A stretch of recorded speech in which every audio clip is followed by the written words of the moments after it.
Year 2232, the first push. The Artemis was the manifestation of a dream. When the announcement came that a vessel was being constructed for a push to the nearest potentially habitable planet, the public flipped. Alien worlds and first contact was no longer the province of sci-fi, it was becoming a tantalizing reality. The ship would be fitted with stasis couches known as boots, terraforming equipment and supplies, and an AI core at the helm. Maximum capacity, 5,000.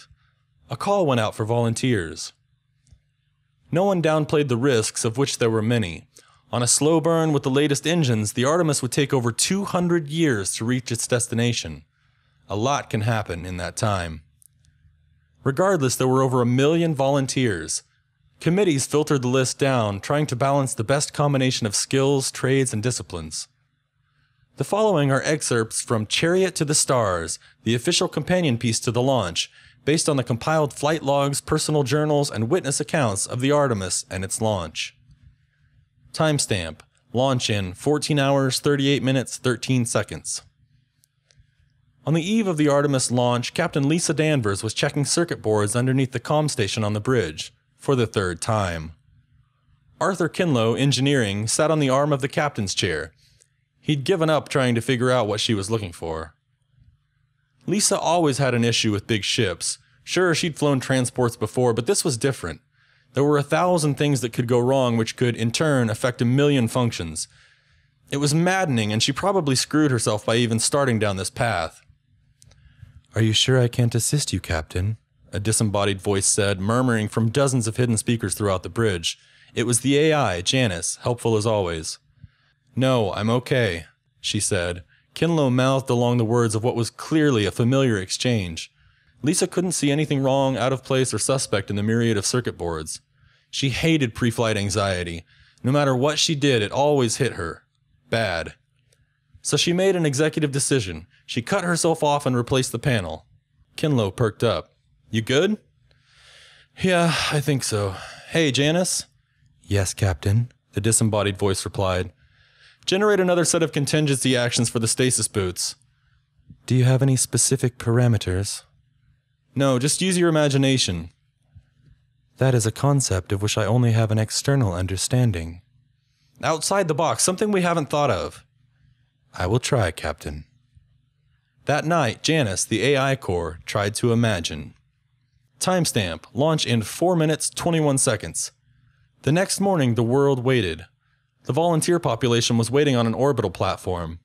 The engineers felt it would be easier that way, save themselves the trouble of having to build launch seating for 5,000 if they didn't need to.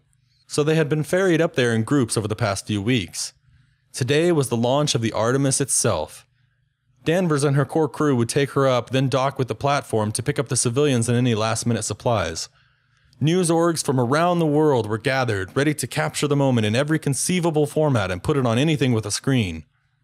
Lisa was already strapped in, the nerves and jitters of the past few days melting away with each passing moment. She stared at the main projection screen, displaying the front view of the ship. Right now it was just a sealed launch tube.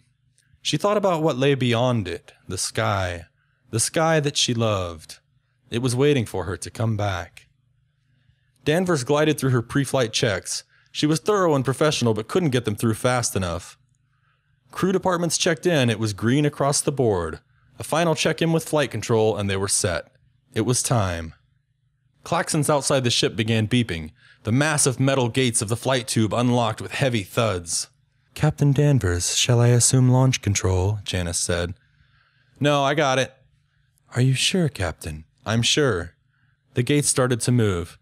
"But Captain, I have a .002 error quotient to—" "Just show me that sky and I'll get us there." Timestamp: launch plus 9 days, 5 hours, 12 minutes, 57 seconds. Janice assumed control and circled for a week once the crew and civilians had entered stasis to check for any errors or anomalies. Effectively a dry run of how the ship would run once it started its push. If there were any problems, flight control could abort and even remotely pilot the Artemis back if need be. Flight control finished a final assessment of the checks. Everything looked good. Justin Cobb, the mission director, looked over the bays of technicians, scientists, and analysts.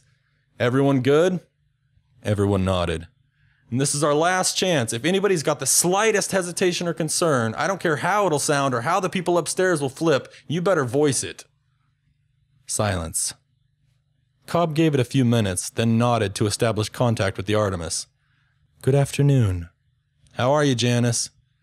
I've been running simulations, contingency errors. Examples include random power fluctuation, impact with foreign body, contact with new uncategorized gas or element, contact with hostile organism, etc. Any conclusions? I think will be satisfactory.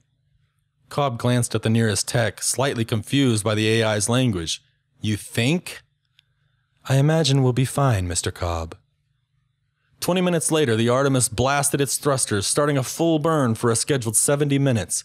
It passed the edge of our solar system, into that great sea of space beyond, into that silent black that surrounds us. And so we wait, dreaming of the things that they will find, hoping that one day we will hear back from the brave men and women who boarded the Artemis, that chariot to the stars, and struck out as the first ambassadors of this united Earth.